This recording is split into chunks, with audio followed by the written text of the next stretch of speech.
মানবতাবিরোধী অপরাধে শেখ হাসিনার মামলায় চৌধুরী আব্দুল্লাহ আল মামুনকে রাজসাক্ষী করতে ঘুষ লেনদেনের অভিযোগ খতিয়ে দেখা হবে বলে জানিয়েছেন চিফ প্রসিকিউটর আমিনুল ইসলাম। যাচাই বাছাই জুলাই হত্যা মামলার তদন্তে ভুল বা গাফিলতি পেলে আইনি ব্যবস্থা নেওয়া হবে বলেও জানিয়েছেন তিনি।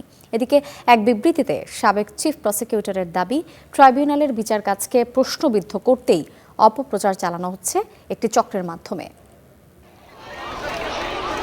জুলাইয়ে মানবতাবিরোধী অপরাধে শেখ হাসিনার মামলায় চৌধুরী আব্দুল্লাহ আল মামুন ও আশুলিয়ার 6 মরদেহ পোড়ানোর মামলায় শেখ আফজালুল হকের রাজসাক্ষী হওয়ার ঘটনায় অর্থ লেনদেনের অভিযোগ তুলেছেন ট্রাইব্যুনালেরই এক প্রসিকিউটর বিএম সুলতান মাহমুদ। মঙ্গলবার নতুন চিফ প্রসিকিউটর ব্রিফিং এলে সাংবাদিকরা এ নিয়ে প্রশ্ন করেন তাকে। তার ব্যাপারে এবং গাজী এমএস তামিম এর জবাবে আমিনুল ইসলাম জানান, এ অভিযোগ খতিয়ে দেখবেন তিনি, প্রমাণ পেলে নেওয়া হবে কঠোর ব্যবস্থা। প্রসিকিউটর বা ট্রাইব্যুনালে জড়িত অন্য কেউ কোনো ধরনের করাপশনে জড়িত থাকলে তার বিরুদ্ধে কঠোর আইনগত ব্যবস্থা নেওয়া হবে।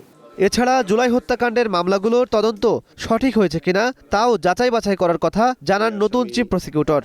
এতে কোনো ভুল বা গাফিলতি পেলে আইনি ব্যবস্থার হুঁশিয়ারিও তার। কারো তদন্তটা টার্গেট করে হয়েছে এটা কিন্তু আমার পার্সোনাল নলেজে নাই। আমরা অপরাধীকে টার্গেট করে আমরা ইনভেস্টিগেশন করব এবং বিচার করব। আমরা কোনো ইনোসেন্ট মানুষকে টার্গেট করে বা রাজনৈতিকভাবে হয়রানি করে ওইরকম টার্গেট করে আমাদের কোনো কার্যক্রম পরিচালিত আমাদের মাধ্যমে হবে না।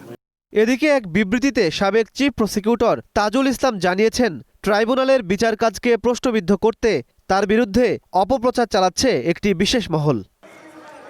ইমন মাহমুদ, স্টার নিউজ, ঢাকা।